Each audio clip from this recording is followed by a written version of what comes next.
देखो हम स्टार्ट क्या करेंगे आज, फाइनल अकाउंट्स मैंने पहले लिख दिया था वो तो ग्रुप में। तो होमवर्क आदित्य तुम्हारे तुमसे कुछ क्वेश्चंस नहीं हुए, वो देखते हैं बाद में, अभी पहले इसको स्टार्ट करते हैं।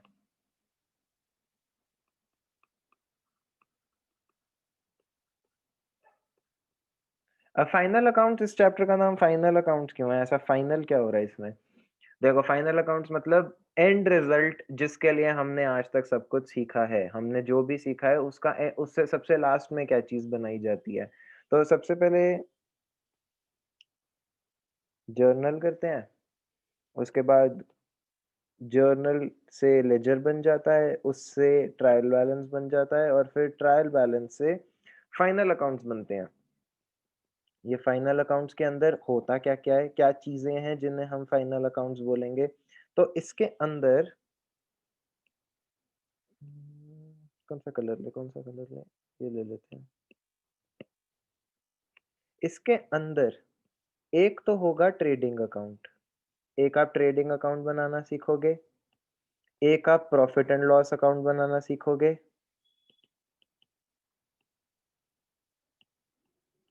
और फिर बैलेंस शीट। अब ये क्या है और ये बना करके हम अचीव क्या करेंगे, हम ये क्यों बना रहे हैं? देखो सीधा बोलने से समझ नहीं आएगा कि हम ये क्यों बना रहे हैं, इससे क्या अचीव होगा। जब ये बनेगा तुम्हें दिखेगा कि इसमें क्या चीजें लिखी जाती हैं, तभी तुम्हें ये चीज समझ आएगी कि हमने ये क्यों करा। पहले मैं थियोरेटिकली बता भी दूंगा पर तुम्हें समझ तो आएगा नहीं। अब ऐसे बोलने को, ट्रेडिंग और profit profit and loss in दोनों में हम क्या लिखते हैं, सारे अपने इनकम और सारे एक्सपेंसेस। तो इनकम में से एक्सपेंसेस माइनस करके प्रॉफिट या लॉस निकल जाता है। अगर इनकम ज्यादा है एक्सपेंसेस कम है, तो जितने इनकम ज्यादा है उतना तुम्हारा प्रॉफिट हो गया, और अगर एक्सपेंसेस ज्यादा है और इनकम कम है तो उतना लॉस आ जाएगा। तो वो प्रॉफिट एंड लॉस से दिख जाएगा हमें। और हमारे पास कितने एसेट्स हैं और कितने लायबिलिटीज हैं, मतलब कितनी कितने एसेट्स तुमने खरीद रखे हैं या कितना लोन है तुम्हारे ऊपर, ये सब तुम्हें बैलेंस शीट से दिखेगा। तो इसका ये पर्पस है। कोई भी आदमी जो यूजर ऑफ फाइनेंशियल स्टेटमेंट है, मैंने किसी कंपनी के शेयर्स खरीदने हैं सपोजिटली, तो मैं ये थोड़ी ना बोलूंगा अपने जर्नल दिखाओ, जर्नल तो कितने सारे होंगे, वो मैं देख के क्या करूंगा? मैं तो यही बोलूंगा फाइनल अकाउंट दिखाओ। फाइनली ईयर एंड पर कितना प्रॉफिट हुआ, कितना लॉस हुआ, कितने एसेट्स थे, कितनी लायबिलिटीज थी, मैं यही बोलूंगा उनको। तो इसलिए ये काफी इंपॉर्टेंट है। मैंने स्टार्टिंग से ही बोला है कि 11th का सबसे ज्यादा इंपॉर्टेंट चैप्टर फाइनल अकाउंट्स है। मार्क्स के पॉइंट से तो बात अलग है, कॉन्सेप्ट के पॉइंट से और रियल लाइफ के पर्सपेक्टिव से देखा जाए तो सबसे जरूरी चीज फाइनल अकाउंट्स ही होती है, ये तीन चीजें। अब बुक खोलते हैं पहले।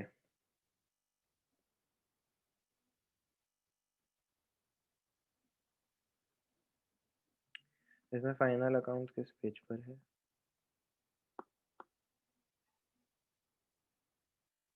61। देखो इसके दो चैप्टर्स हैं। पहला तो फाइनल अकाउंट्स सीधा सीधा financial statements of sole proprietorship, और सेकंड है adjustment in preparation of final accounts. हम अभी तो बेसिक ही सीखेंगे, ये एडजस्टमेंट क्या होता है ये एक अलग चैप्टर है, तो ये बाद में करेंगे कि एडजस्टमेंट्स में क्या होता है, वो बाद में देखेंगे। पहले 61 पेज पर आते हैं।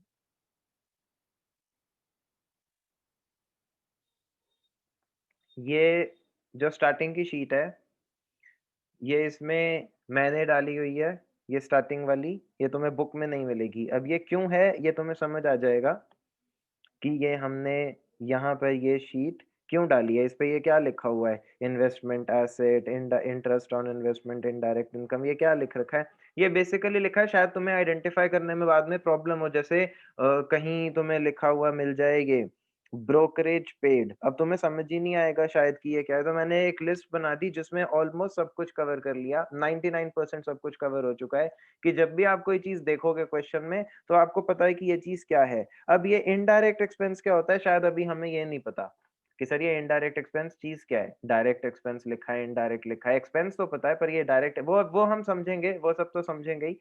बट तुम्हें पहले पेज पे ही ये लिस्ट एक मिल गई है जिसमें सारे तरह के एक्सपेंसेस हैं। ये तुम्हें बुक में नहीं मिलेगा, ये किसी बुक से कॉपी नहीं किया, ये खुद बना करके आंखें काली करके किया था ये। तो इसको इसीलिए बुक ले जाना अपने, जिन जिन्होंने बुक नहीं ली है। अब देखो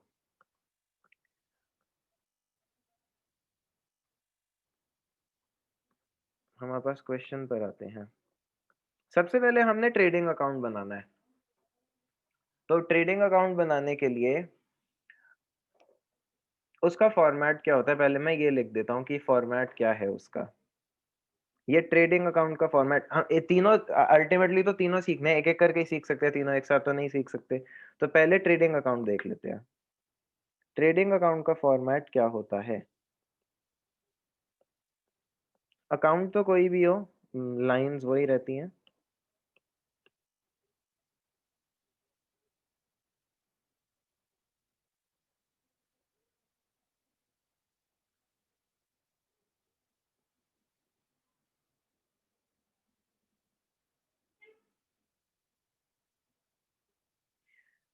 पर्टिकुलर्स,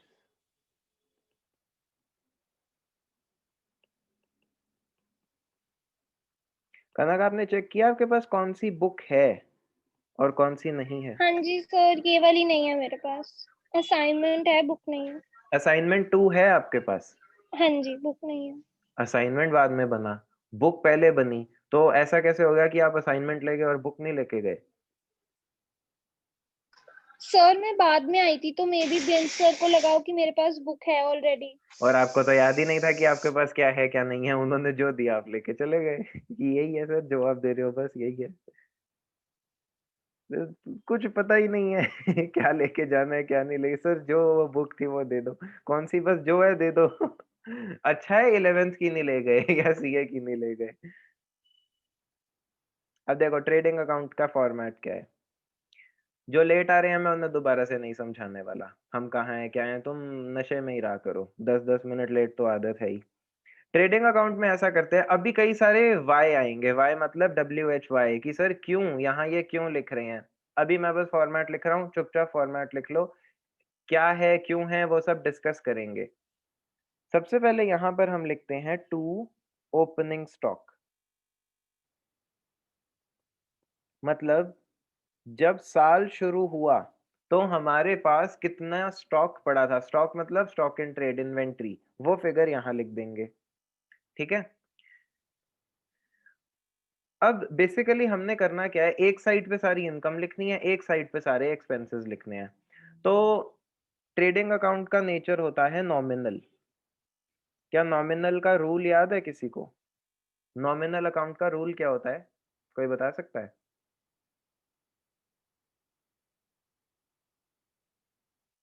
शाबाश, यही उम्मीद थी। Debit all expenses, credit all incomes and gains. हाँ, debit all expenses, credit all incomes and gains. तो मतलब डेबिट साइड पे हम यहाँ सारे खर्चे लिखने वाले हैं और क्रेडिट में सारी इनकम। सेल इनकम होती है तो सेल को यहाँ लिखा जाएगा बाय सेल अकाउंट। पर एक चीज याद रखना, सेल में से तो हो सकता है कि सेल रिटर्न भी हुआ हो, कुछ आपने बेच दिया हो, बाद में वो वापस आया हो, तो इसके नीचे से माइनस कर देते हैं, माइनस सेल रिटर्न।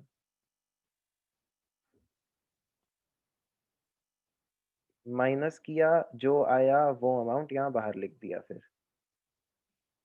ठीक, ये इनकम हो गई हमारी। एक्सपेंस क्या होगा हमारा, खरीदने का, टू परचेज। वो, और परचेज में से फिर परचेज रिटर्न भी हो सकती है तो वो भी माइनस कर देंगे।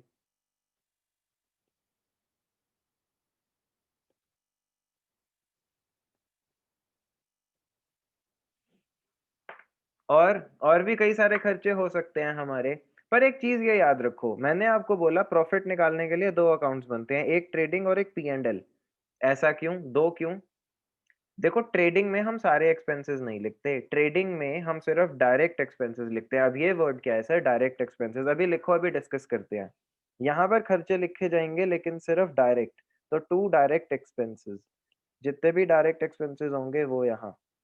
होता क्या है सर ये तो बताओ, अभी बता रहा हूँ, वेट करो। तो टू डायरेक्ट एक्सपेंसेस यहाँ लिख दिया हमने।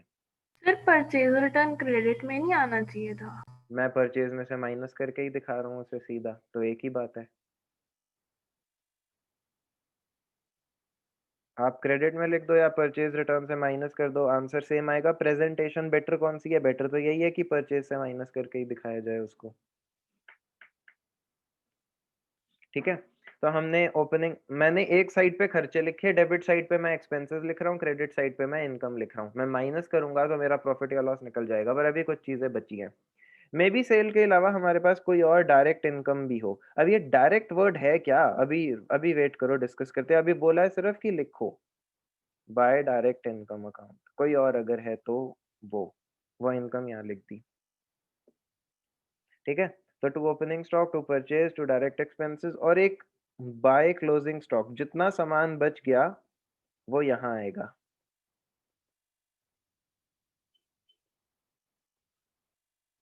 हमने एक साइड पे क्रेडिट साइड में सारी इनकम्स लिख दी, डेबिट साइड में सारे एक्सपेंसेस लिख दिए, फिर लास्ट में हम माइनस करेंगे। हो सकता है कि क्रेडिट साइड मतलब इनकम साइड बड़ी हो और डेबिट साइड छोटी हो, इस केस में तो आपको प्रॉफिट हो गया।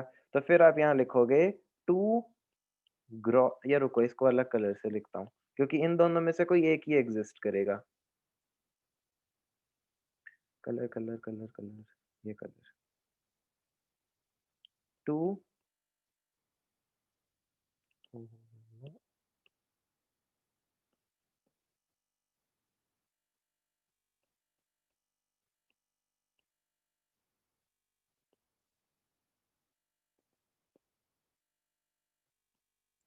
पर ये भी हो सकता है कि मेरे को लॉस हो जाए। लॉस हुआ तो मतलब एक्सपेंस साइड ज्यादा बड़ी होगी और इनकम वाली साइड कम होगी, तो बाय ग्रॉस लॉस मैच करने के लिए यहाँ आएगा। इन दोनों में से कोई एक ही एग्जिस्ट कर सकता है। सर आपने दोनों क्यों लिखे, मैं तो पॉसिबिलिटी बता रहा हूँ ना, या तो ये होगा या ये होगा, दोनों एक साथ नहीं होंगे। और हमने यहाँ टोटल कर दिया,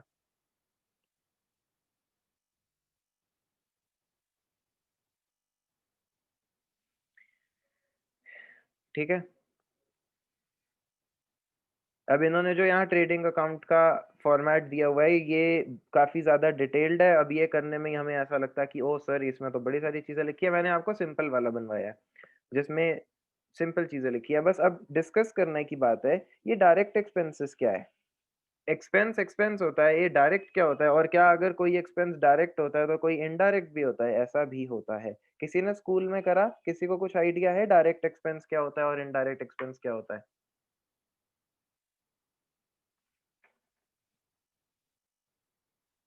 तो किसी ने नहीं करा और किसी को नहीं पता, ठीक है। और ऐसे ही इनकम भी डायरेक्ट इनडायरेक्ट दोनों होती हैं। तो अब ये डिस्कस करते हैं, इसी में थोड़ा सा भी टाइम लगेगा हमें। एक्सपेंस दो तरह के होते हैं, डायरेक्ट और इनडायरेक्ट। डिफरेंस क्या होता है? जैसे अगर मेरे से कोई पूछे कि सैलरी वो डायरेक्ट है इनडायरेक्ट है, मैं बोलूंगा इनडायरेक्ट है। कैसे, और मैं क्यों, क्या ये रटने की चीज है या ये समझने की चीज है? ऑब्वियसली हर चीज समझने की होती है, पर कुछ हम में से फिर भी रटेंगे। जैसे इस लिस्ट में हर एक्सपेंस के आगे लिखा है ना डायरेक्ट इनडायरेक्ट, तो क्या ये तुम्हें याद करना है? नहीं, ये याद नहीं करना, तुम्हें नेचर समझना है और फिर तुम खुद जज भी कर सकते हो कि चीज डायरेक्ट है या इनडायरेक्ट। तो डिफरेंस ऐसा होता है, डायरेक्ट एक्सपेंसेस वो एक्सपेंसेस होते हैं जो मैन्युफैक्चरिंग में हेल्प करते हैं। ये मैन्युफैक्चरिंग के खर्चे होते हैं। ये खर्चा किए बिना प्रोडक्ट मैन्युफैक्चर नहीं हो सकता। अभी इसको और डिस्कस करेंगे। इनडायरेक्ट क्या होता है? इनडायरेक्ट मोस्टली सेलिंग एक्सपेंसेस होते हैं। प्रोडक्ट को बेचने में जो एफर्ट लगा, जो एक्सपेंसेस हुए, वो सेलिंग या फिर other administrative expenses, selling and other administrative.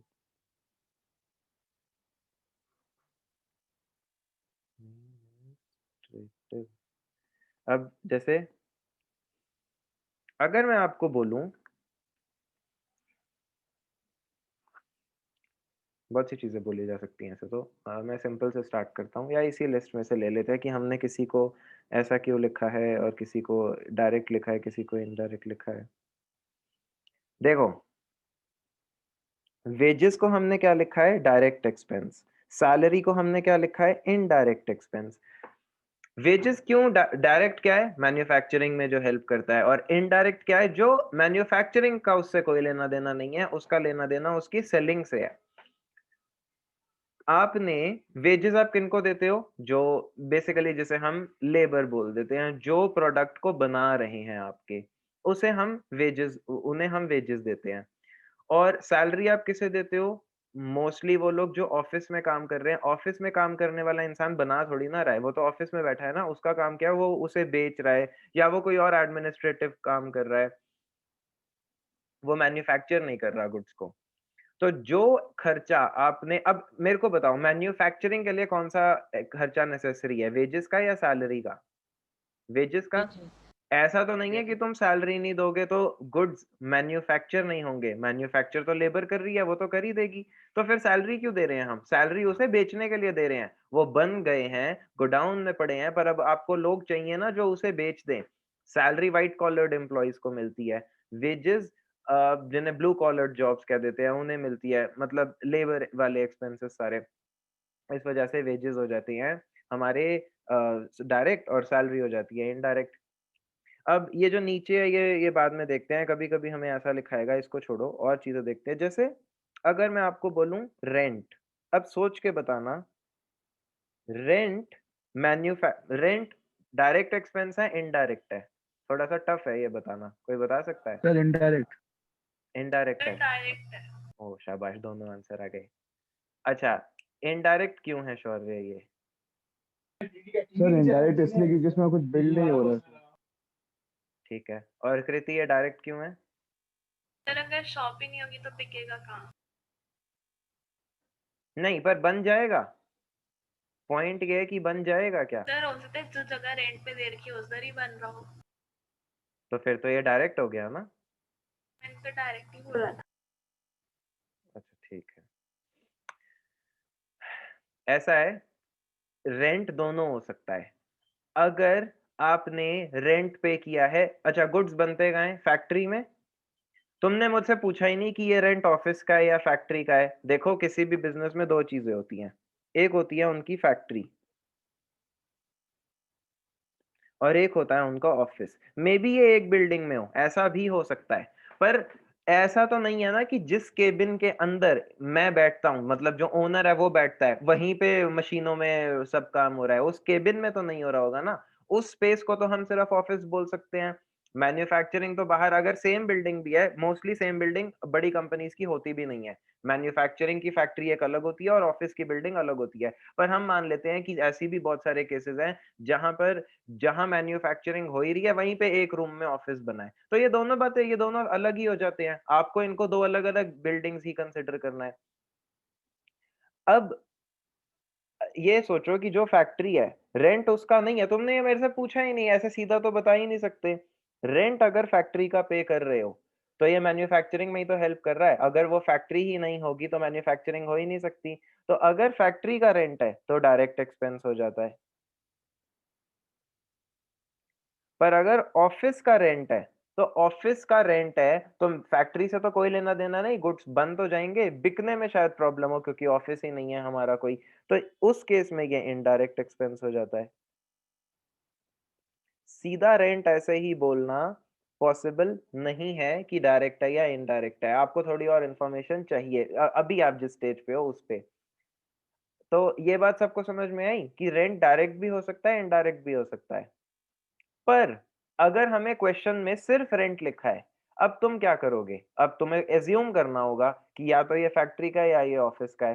Question आया, उसने बताया ही नहीं कि ये ऑफिस का रेंट है या ये फैक्ट्री का रेंट है। क्वेश्चन में सिर्फ रेंट लिखा है 10,000 क्या करोगे तब? बोलो, बोलो तब क्या करोगे? उस हाँ, केस में इनडायरेक्ट मान लेंगे। हाँ? इनडायरेक्ट एक्सपेंस मान लेंगे। हाँ, अगर रेंट लिखा है सिर्फ और कुछ भी नहीं लिखा, तो आप मानोगे ये रेंट ऑफिस का है, फैक्ट्री का नहीं है। ठीक है? ये याद रखना क्योंकि रेंट दोनों के हो सकते हैं। अगर फैक्ट्री का रेंट है तो वो डायरेक्ट एक्सपेंस भी बनेगा और अगर वो फैक्ट्री का रेंट नहीं है, सिर्फ ऑफिस का रेंट है तो वो इनडायरेक्ट है। पर जब क्वेश्चन में इंफॉर्मेशन ही नहीं दी होगी तो हम उसे इनडायरेक्ट एक्सपेंस मानेंगे। ठीक है? तो मैं नीचे लिखता जाता हूँ हर एक केस में कि रेंट वैसे तो दोनों जगह आएगा, पर जब हमें कोई इंफॉर्मेशन नहीं दी, तो हम उसे इनडायरेक्ट मानेंगे।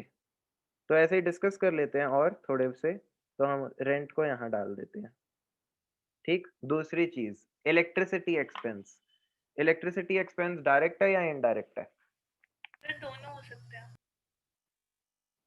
जो मशीन्स हैं जो मैन्युफैक्चर के लिए यूज होती है वहाँ भी, और ऑफिस में भी यूज होती है।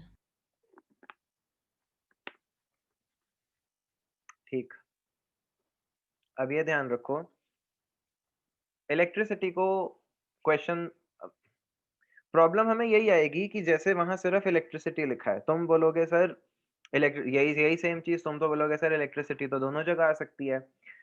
फिर हम हो सकता है इस लिस्ट में चेक करें, हम ढूंढेंगे इलेक्ट्रिसिटी, इलेक्ट्रिसिटी कहाँ है, और हमें इलेक्ट्रिसिटी यहाँ मिला, और इलेक्ट्रिसिटी के आगे तो इनडायरेक्ट लिखा है। फिर तुम बोलोगे सर यहाँ तो गलत लिखा हुआ है।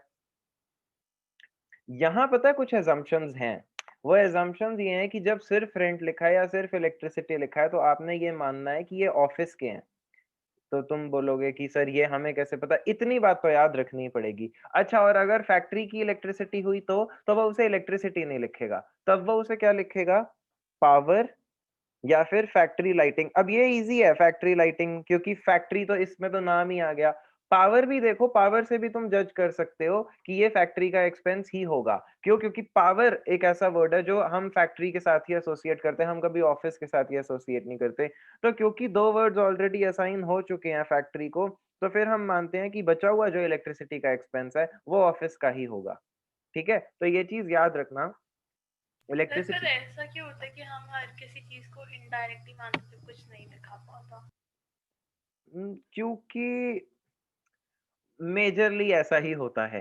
अगर वो फैक्ट्री के बारे में बोलना चाहेगा तो वो स्पेसिफिकली कुछ आपको ऐसा हिंट देगा जिससे आपको पता चलेगा कि ये खर्चा फैक्ट्री का है, जैसे पावर लिखेगा या फैक्ट्री लाइटिंग लिखेगा। सिर्फ इलेक्ट्रिसिटी है तो वो हट करके ही है आपकी फैक्ट्री से, इसीलिए मैं डायरेक्ट के नीचे पावर लिख रहा हूँ और फैक्ट्री लाइटिंग लिख रहा हूँ।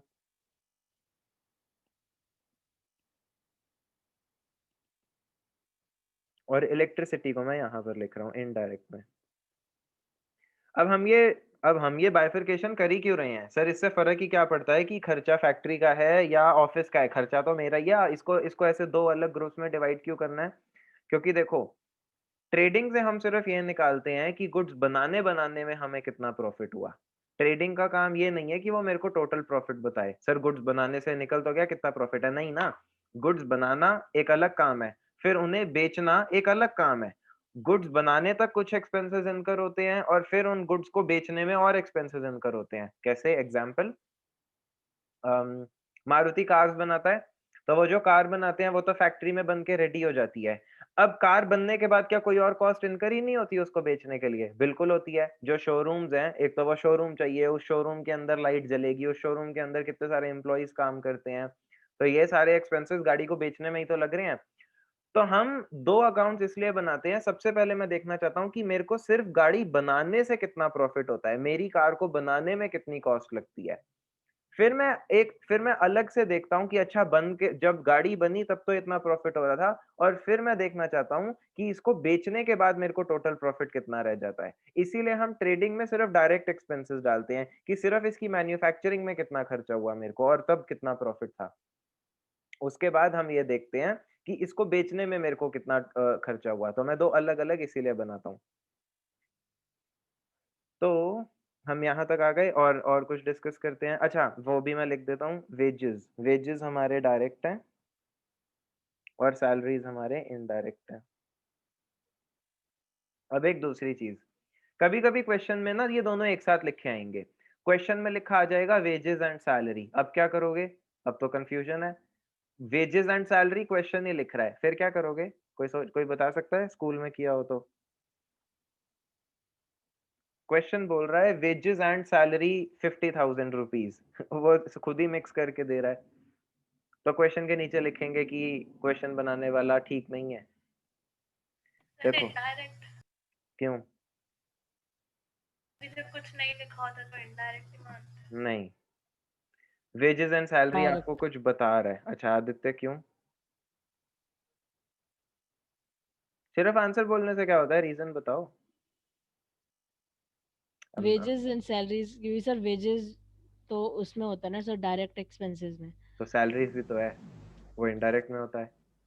देखो, ये आपको अगर ये दोनों वर्ड्स एक साथ लिखे आ जाएं, वेजेस एंड सैलरी और सैलरी एंड वेजेस, देख रहे हो, वेजेस एंड सैलरी डायरेक्ट है और सैलरी एंड वेजेस इनडायरेक्ट है। क्यों? आप पहले वाले पे ध्यान दोगे सिर्फ।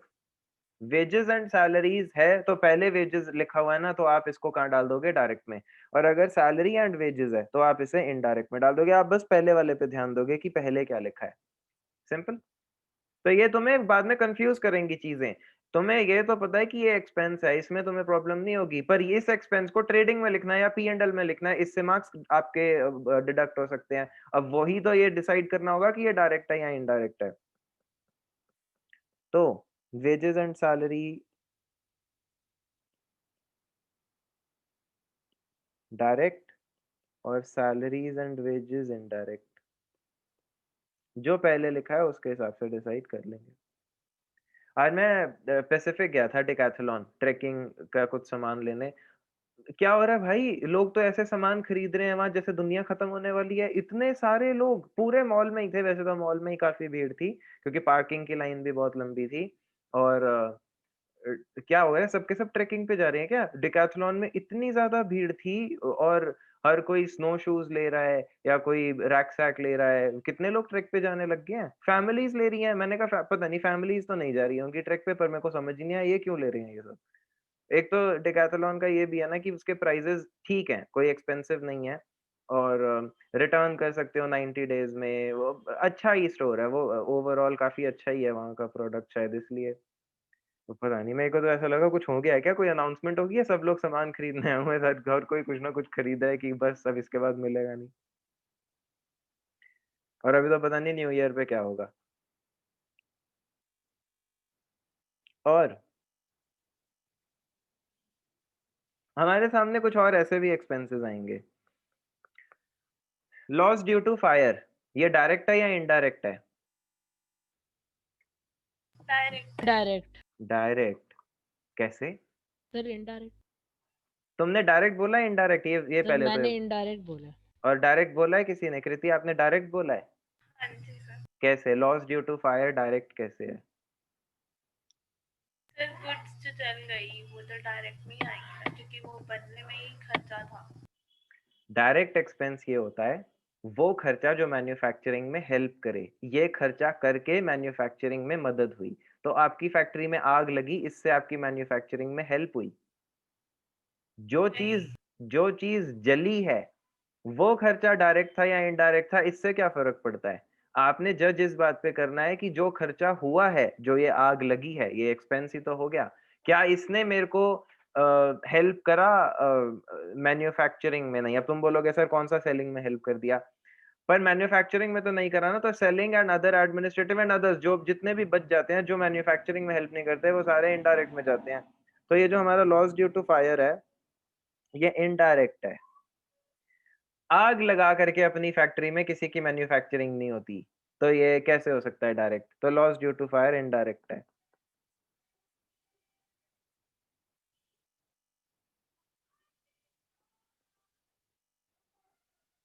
ठीक। और सेलिंग एक्सपेंसेस क्या होंगे? इनडायरेक्ट। वो तो सिंपल है, वो तो होंगे ही इनडायरेक्ट, वो तो हेल्प ही बेचने में कर रहे हैं। ट्रेड एक्सपेंसेस क्या होंगे? इनडायरेक्ट। ट्रेड एक्सपेंसेस होते क्या हैं? सर हम्म, डायरेक्ट होंगे। होते क्या हैं? क्वेश्चन मेरा है सर होते जो क्या हैं? जो सर मैन्युफैक्चरिंग में जो एक्सपेंस आता है। अच्छा, ट्रेड का क्या मतलब होता है? सर जो ट्रेडिंग में हेल्प करते हैं वो एक्सपेंसिव होता है। ट्रेडिंग का क्या मतलब होता है? थोड़ी रोशनी डालें। सेल करना। एक तरीके से सेलिंग एक्सपेंसेस ही होते हैं। अब ये चीज ध्यान रखना, होता क्या है, हम बना रहे हैं ट्रेडिंग अकाउंट। ट्रेडिंग अकाउंट, इसमें आते हैं डायरेक्ट एक्सपेंस। क्वेश्चन में लिखा आता है ट्रेड एक्सपेंसेस, तो बच्चे को लगता है ट्रेड एक्सपेंसेस तो ट्रेडिंग में ही जाएंगे।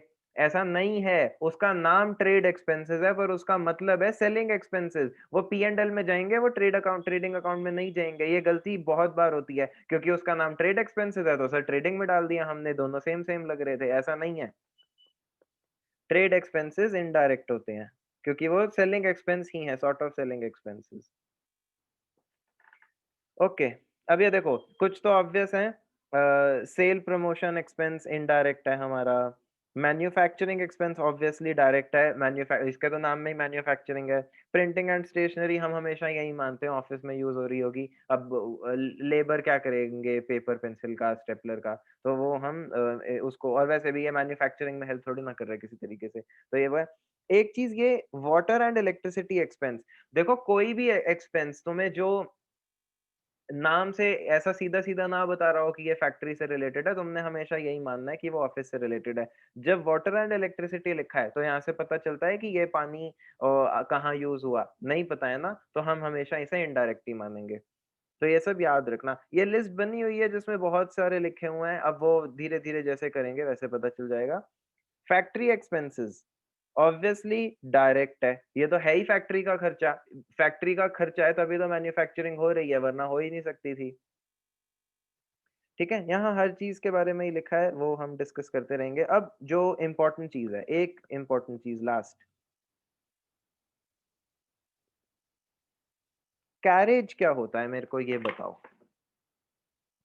Carriage, cartage, freight, whatever, many names. ये भी इनडायरेक्ट होगा इसमें सर, सारा जब गुड्स जो होते हैं ट्रांसपोर्टेशन उनको अरे ट्रांसपोर्ट करना होता है। हाँ, गुड्स को ट्रांसपोर्ट करना कैरेज जो एक्सपेंस होता है। सर जो एक्सपेंस उसमें इंकर होता है। हाँ हाँ, जो भी उस पे खर्चा हुआ, जैसे मैंने यहाँ से कहीं सामान भेजा, फ्री में तो लेके नहीं जाएगा कोई, मैं जिसको भी बोलूंगा ले जाओ वो पैसे लेता है उसके। अब वो कितने लेगा वो उसके ऊपर है। अब बताओ सोच करके, ये डायरेक्ट है या इनडायरेक्ट है? इनडायरेक्ट। इनडायरेक्ट है, क्योंकि ये बेचने में हेल्प कर रहा है ना। यस। ये मैन्युफैक्चरिंग में हेल्प कर सर सकता है हो सकता है कैसे? सर, अगर कहीं से मैन्युफैक्चर होके हमारे पास आ रहे हैं, मतलब तो कहीं से मैन्युफैक्चर होके आपके पास आ रहे हैं तो आपकी मैन्युफैक्चरिंग में हेल्प थोड़ी कर रहा है। तो रॉ मटेरियल आ रहा है। हाँ आपको सर, अपने, हाँ रॉ मटेरियल, जैसे रॉ मटेरियल आ रहा है हमारे पास, तो मैन्युफैक्चरिंग में फिर तो वही हेल्प करेगा ना। तो हम कैसे डिसाइड करेंगे कि कैरेज, अच्छा कैरेज दो नाम होते हैं, ये याद है? कैरेज हाँ inward, sir, carriage carriage. Outward. Yes carriage sir. दो होते हैं, एक है कैरेज है ट्रांसपोर्टेशन ही, पर अब ये समझना ध्यान से, एक होता है कैरेज इनवर्ड। मैं स्पेलिंग, अरे यार मैं क्या स्पेलिंग लिख रहा हूँ। सर कन्वेंस वो नहीं होगा फिर? कन्वेंस इसमें आएगा? अरे कन्वेंस गुड से रिलेटेड नहीं होता, कन्वेंस इंसानों का होता है। तो सर एडमिनिस्ट्रेशन में? आदित्य पूरा क्वेश्चन पूछा करो, क्या एडमिनिस्ट्रेशन? सर जैसे ऑफिस एडमिनिस्ट्रेशन में में लोग भी तो यूज कन्वेंस होता है से ना, ड्राइविंग के वो लिए एक्सपेंस। ऑफिस। क्या अभी कैरेज कर रहे हैं, डिस्कस कर लें तुम लोग तो। अभी ये समझ आ गया है तुम्हें, जो तुम आगे आगे कूद रहे हो। इसके बाद कुछ और भी, हार्ट सर्जरी पूछ लेना, ओनर की हार्ट सर्जरी हुई सर कहाँ डाले, कुछ भी। अभी एक तो कर लो, तुम्हें पता नहीं क्या इतनी जल्दी है। नहीं जा रहा मैं कहीं पे, अभी अभी इधर ही हूँ, 5 बजे तक 6 बजे तक क्लास चलेगी, ऐसा नहीं है भाग जाऊंगा बीच में, वेट करो। कैरेज, मैं कुछ बता रहा हूँ बीच में सर, ये वाला आराम से, patience. Carriages of two types, carriage inwards, carriage outwards. अब डिफरेंस क्या होता है?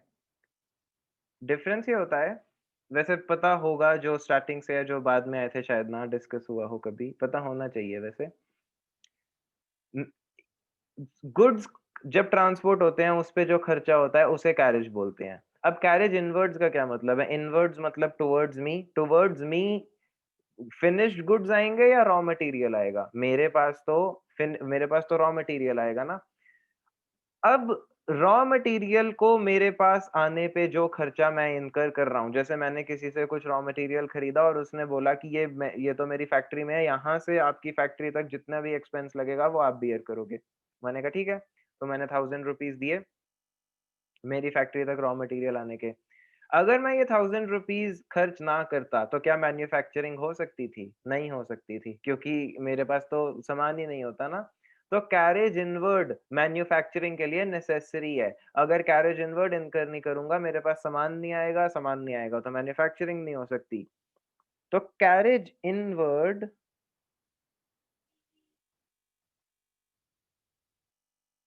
क्या है आपके लिए? Direct direct. एक्सपेंस। अब कैरेज आउटवर्ड का मतलब क्या होता है? ये नाम से ही तुम जज कर सकते हो इनवर्ड आउटवर्ड से। आउटवर्ड का मतलब आपने कुछ सामान अपने से दूर अवे फ्रॉम यू भेजा है और उसके खर्च उसका एक्सपेंस किया है। क्या तुम रॉ मटेरियल को अपने से दूर भेजोगे? क्यों? रॉ मटेरियल तो खरीद के लाए हो कि उससे तुम मैन्युफैक्चरिंग करोगे। तुम किस किस टाइप के गुड को अपने से दूर भेजोगे? फिनिश गुड्स को, जो बन चुके हैं, जिन्हें तुम बेचना चाहते हो। अब जो बन चुके हैं और उनको तुम अपने से दूर सेलिंग के लिए भेज रहे हो ना, उसका मैन्युफैक्चरिंग में तो कोई रोल नहीं है, मैन्युफैक्चरिंग तो हो चुकी है। तो कैरेज आउटवर्ड इस वजह से इनडायरेक्ट हो जाता है, क्योंकि ये खर्चा नहीं करूंगा तो ऐसा नहीं है कि गुड्स बनेंगे नहीं, बन तो चुके हैं, पर अगर कैरेज आउटवर्ड इनकर नहीं करूंगा तो वो बिकेंगे नहीं। मैंने किसी को गुड्स बेचे और उसने मेरे को बोला कि आपको ये मेरे घर तक डिलीवर कराना होगा। मैं एग्री कर गया कि ठीक है, मैंने उसको वैसे भी जो प्राइस दिया था उसी प्राइस में काफी प्रॉफिट था, तो मैंने कहा अगर 500 रुपए लग जाते हैं इसके घर तक डिलीवर करने में कोई प्रॉब्लम नहीं है। तो मैंने वो भेजा और जिस जो लेकर के गया उसके घर तक उसने मेरे से 500 लिए। अब ये खर्चा तो मैंने सेलिंग के लिए किया है ना, तो कैरेज आउटवर्ड आपके लिए क्या हो जाएगा? इनडायरेक्ट।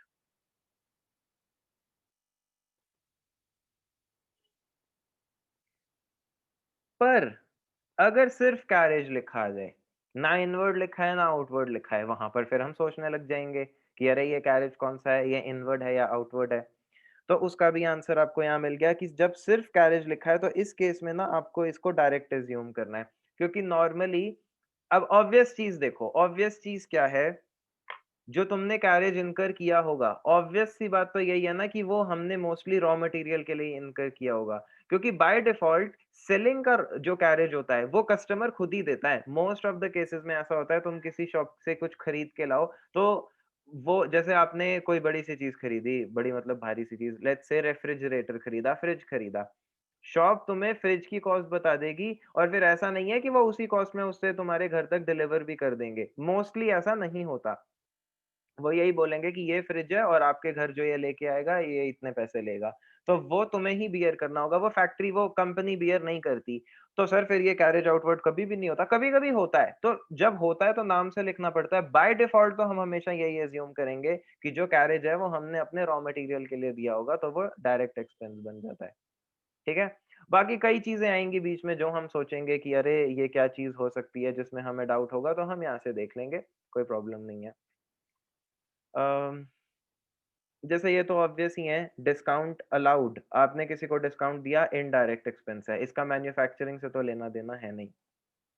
फिर पोस्टेज, पोस्टेज तुमने कोई चिट्ठी विट्ठी भेजी तो वो भी इनडायरेक्ट ही है, उसका मैन्युफैक्चरिंग से क्या लेना देना है। यहाँ से काफी सारी चीजें पता चल जाएंगी। अब चलो अभी तो करते हैं, अभी क्वेश्चंस करते हैं फिर देखते हैं। तो अब तुम ये फॉर्मेट समझ गए, ये डायरेक्ट एक्सपेंसेस मतलब सिर्फ वो खर्चे लिखने हैं यहाँ पर जो मैन्युफैक्चरिंग से रिलेटेड हैं। अगर नहीं है तो उसको यहाँ नहीं लिखेंगे, और वो पी एंड एल में जाएगा, और जब पी एंड एल बनाएंगे तब देखते हैं। अभी क्वेश्चन स्टार्ट करते हैं ट्रेडिंग अकाउंट का। सिंपल सा ले लेते हैं कोई। ओके,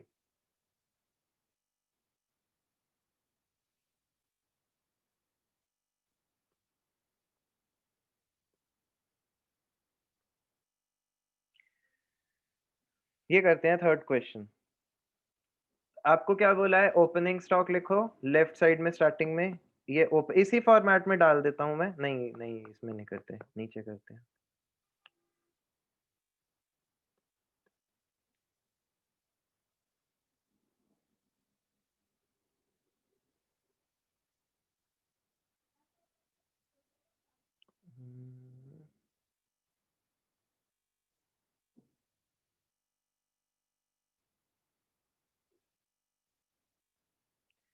ठीक है, क्वेश्चन 3।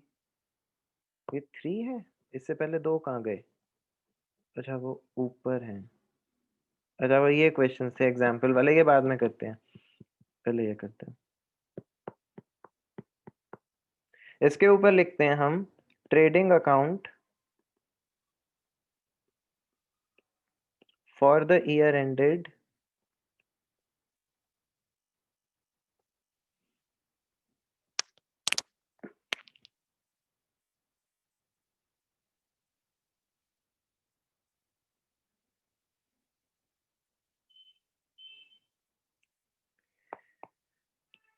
नहीं, इसके ऊपर ऐसा नहीं लिखेंगे, इसके ऊपर हम लिखेंगे, एक तो मेरे को ना अभी टैक्स फाइलिंग की लास्ट डेट है 31, गवर्नमेंट ने एक्सटेंड नहीं करी, तो फोन पूरे दिन बजता रहता है क्योंकि किसी की इनकम टैक्स रिटर्न पेंडिंग है, किसी का कुछ, अभी भी वही फोन बज रहा था। ट्रेडिंग अकाउंट फ्रॉम, अब ये देखो, ये 31 मार्च 2018 है, तो ये ईयर शुरू कब हुआ होगा? 1 अप्रैल 2017। तो अब यहाँ लिखोगे trading account from 1 April 2017 to 31 March 2018। हम इस टाइम का ट्रेडिंग अकाउंट से प्रॉफिट निकाल रहे हैं, प्रॉफिट या लॉस जो भी आए अभी वो तो देखते हैं। पर्टिकुलर्स रुपीज, पर्टिकुलर्स रुपीज,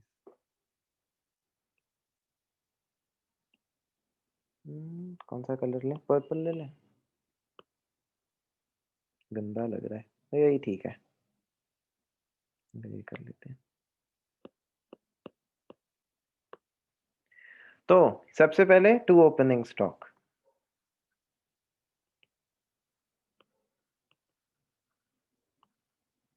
जब साल शुरू हुआ हमारे पास कितना सामान पड़ा था? हमारे पास सामान पड़ा था 1 लाख रुपए का, तो to opening stock 1 lakh rupees.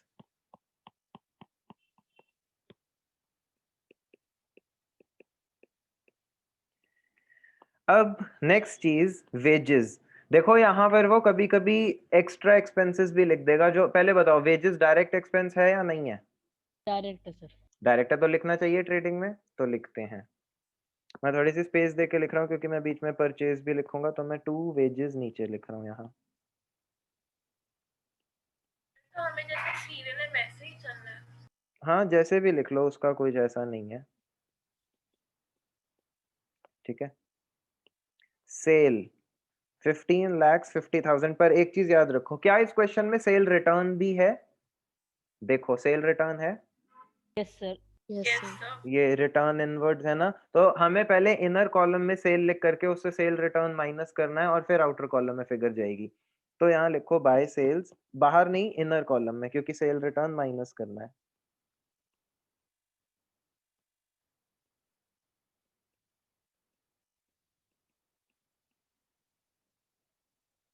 इसमें से माइनस करो रिटर्न इनवर्ड्स,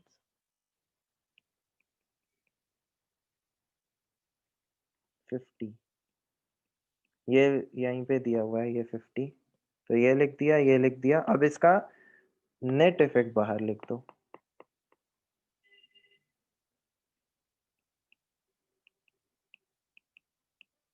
$15 लाख, ठीक। रिटर्न आउटवर्ड, ये क्या चीज होती है? Purchase return. परचेज रिटर्न, तो परचेज में से माइनस करेंगे, पहले परचेज लिखो, उसमें से इसको माइनस करो।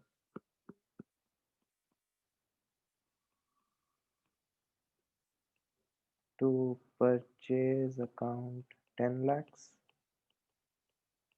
Minus return outwards 80,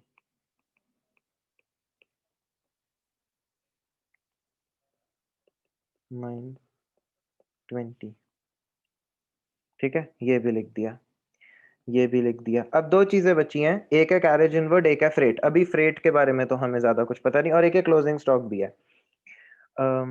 carriage inward तो पक्का यहाँ आएगा या नहीं, पहले ये बताओ। आएगा सर। कैरेज इनवर्ड आएगा, तो यहाँ लिखते हैं कैरेज इनवर्ड। एक तो ये बार बार ऊपर चला जाता है,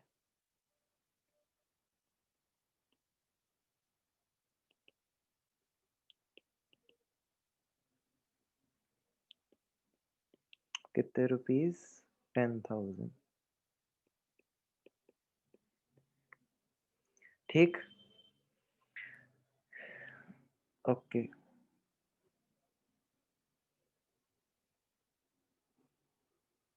अब ये फ्रेट जब कुछ नहीं लिखा हो तो क्या एज्यूम करते हैं? Direct expense. डायरेक्ट, तो to freight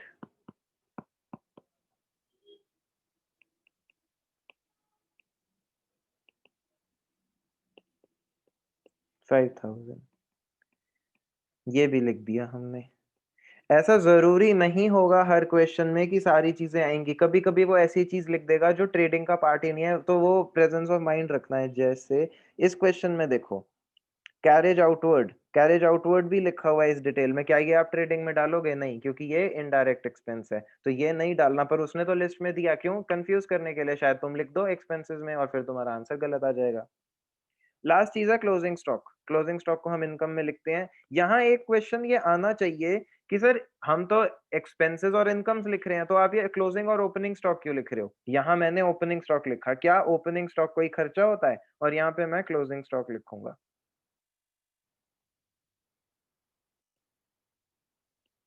closing stock 2 lakh का है, तो क्या क्लोजिंग स्टॉक कोई इनकम है? क्रेडिट साइड इनकम साइड है, डेबिट साइड एक्सपेंस साइड है, तो हम डेबिट में सिर्फ खर्चे लिखते हैं, क्रेडिट में इनकम लिखते हैं।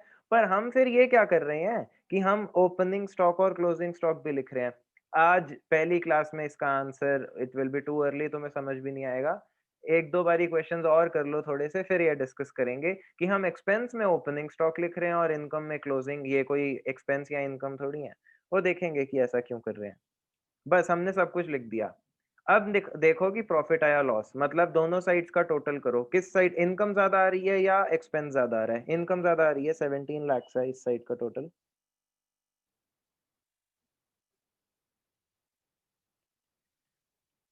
तो इधर भी मैं 17 ही लिख दूंगा नीचे। अब मैच कराने के लिए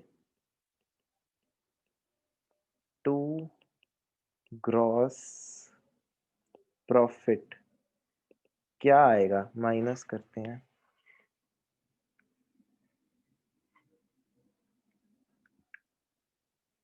$17 माइनस 1 लाख माइनस 920 माइनस 65, 6,15,000। ये आपका सेल करने से, मैन्युफैक्चरिंग से लेकर के जो सेल हुआ है उतना एक्सपेंस, और बीच में जो सेलिंग एक्सपेंसेस है अभी वो माइनस नहीं हुए। तो सिर्फ फैक्ट्री से तुम जो फैक्ट्री में बना करके बेच रहे हो उसमें 6,15,000 का प्रॉफिट कमा लेते हो। क्या ये सबको समझ में आया कि हमने क्या बनाया है आज? बस दो चीजें ये नहीं समझ आई होंगी, वो भी तुमने तो पूछा नहीं, मैंने ही बताया कि मैंने ही रादर ये हाईलाइट किया है कि ये क्यों लिख रहे हैं हम, इसके पीछे क्या लॉजिक है। इससे तो प्रॉफिट गलत नहीं आ जाएगा कि आप अपना स्टॉक लिख रहे हो एक्सपेंस और इनकम में। नॉर्मली तो प्रॉफिट निकालने के लिए क्या करते हैं, सेल में से परचेज माइनस करो और खर्चे माइनस करो, आ गया प्रॉफिट। यहाँ आप opening stock closing stock add कर रहे हो और ओपनिंग स्टॉक भी माइनस कर रहे हो। ये क्या किया हमने, समझ लेंगे धीरे धीरे। पर ये चीज सबको समझ आई, डायरेक्ट इनडायरेक्ट में डिफरेंस समझ में आया हमें। हमें समझ आया कि इसका फॉर्मेट क्या है, इतना समझ आया सबको? पूछ रहा हूँ। Yes sir. हाँ, और क्वेश्चन का आंसर होता है यस या नो। Yes sir. ठीक है, बाकी तो इस संडे हमें पता चलेगा जब टेस्ट होगा। मैंने सबको बोल रखा है फिजिकल टेस्ट है। 5 ब्लॉक वाला इंस्टीट्यूट सबने देख रखा है या कोई ऐसा है जिसने नहीं देखा? वो पता चले संडे को घूम है, टेस्ट चल रहा है, आधा घंटा है, वो गलियों में घूम रहा है कि सर कहाँ हो कहाँ हो। सबने देखा हुआ है? सर ऑनलाइन दे सकते हैं कोई? नहीं, ऑनलाइन क्यों देना है? नहीं वैसे सर, तो अगर आ ना पाऊँ। क्यों ना आ पाऊँ, क्या है, संडे को डेट पे जा रहे हो? सर संडे को शायद मैं भी दिल्ली में नहीं हूँ। आप कहाँ जा रहे हैं? सर पापा कह रहे थे कि चंडीगढ़ जाना है 2 दिन के लिए, अभी कुछ फाइनल नहीं है बट सैटरडे रख लो ना। चलो ये और अच्छी बात है, सैटरडे ही कर लेते हैं, फिर सैटरडे आओ, प्रॉब्लम ही खत्म हो जाएगी। अरे तुम तो वहीं रहो, तुम ये सोडा जो तुमने सोडा बोतल लगाई है वो पियो तुम। नहीं सर, मैं दिल्ली नहीं आ रहा। मेरा भी होगा टेस्ट। जब फिजिकल टेस्ट है और तुम पंजाब में हो तो कैसे दोगे? अब मैं कबूतर तो भेजूंगा नहीं पंजाब की, ये ले जा क्वेश्चन पेपर। सर पीडीएफ भेज देना। अच्छा ठीक है। तो मुझे भी। नहीं, तुम सब तो यही, तुम्हें क्या मुझे भी, यहाँ आओ चुपचाप दो। वैसे बच्चे बोलते रहते हैं सर फिजिकल क्लासेस शुरू करो, और टेस्ट फिजिकल हो तो वो नहीं, क्लासेस सर, क्लासेस सिर्फ फिजिकल, टेस्ट नहीं। टेस्ट से स्टार्ट करते हैं, फिर क्लासेस भी कुछ फिजिकल कर लेंगे, पर टेस्ट तो है। और अगर संडे प्रॉब्लम है तो फिर सैटरडे पे आ जाते हैं। सैटरडे को टाइम बताओ 1 o'clock 1 PM। सर 11 o'clock ले लो सुबह। ये संडे उठेंगे को ही 1 o'clock ही ले लो ना किस दिन? सर, संडे को, सैटरडे मत करो। सर सैटरडे को क्या संडे है? मत रखो। एक सेकेंड, सैटरडे को क्या है करना? कहाँ जा रहे हैं आप? सर, मेरी फ्रेंड्स की क्लासेस होती हैं। किसकी? स्कूल की? फ्रेंच की सर, फिजिकल होती है। वो तो संडे को होती है। सर, दोनों दिन होती है, सैटरडे संडे, बट अब मैंने संडे ऑफ लिया है तो इसलिए सैटरडे को रखो। ओ मतलब सैटरडे को जाऊंगी और संडे ऑफ लिया तो इसलिए आप संडे को ही रखो। तो चेंज कर लो, अब सैटरडे को चले जाओ और संडे सर मतलब आगे रख लो ना, ट्यूसडे थर्सडे। हाँ ट्यूसडे थर्सडे बस हो गया। देखो हम संडे की जगह मंडे कर सब सकते हैं। वीकडेज में रख लो सर। सर मंडे मत रखो, मेरे एग्जाम शुरू हो जाएंगे तो सबकी ऐसी की तैसी फ्राइडे को ही टेस्ट दे दो फिर, ठीक है? फ्राइडे को कोई प्रॉब्लम तो नहीं है? बिल्कुल नहीं है सर लेकिन सर, 1 PM। आस-पास से सर पार्टी वार्टी होती है, कैसे पढ़ेंगे? सर अरे! संडे को रख लो। Oh no, party. Yes sir, new year है। अरे एक सेकंड, मेरे को देखने दो फ्राइडे को क्या है। अच्छा फ्राइडे को ही अच्छा सर, लग रहा है सर, 2021 आ रहा है आगे। अरे फ्राइडे को 1 बजे तो आधे तो उठे नहीं होंगे। सर टेस्ट ही मत लो। ओ तुमने तो वैसे भी नहीं देना ना, तुम चुपचाप बैठे रहो, टेस्ट ही मत रखो। शादी हो रही है मेरी। मंडे कर लो, ठीक है? अब उससे ज्यादा कुछ नहीं हो सकता। सर थर्सडे रख लो। थर्सडे 31 है, मुझे नहीं लगता कि कोई भी टेस्ट देगा। परसों है थर्सडे, रहने दो। मंडे कर लो, मंडे को 1 बजे। नेक्स्ट थर्सडे का। सर फिर संडे ही सर रख 1 लो। o'clock नहीं आ सकता किसी भी दिन। यार ये क्या है, ये क्या है भाई?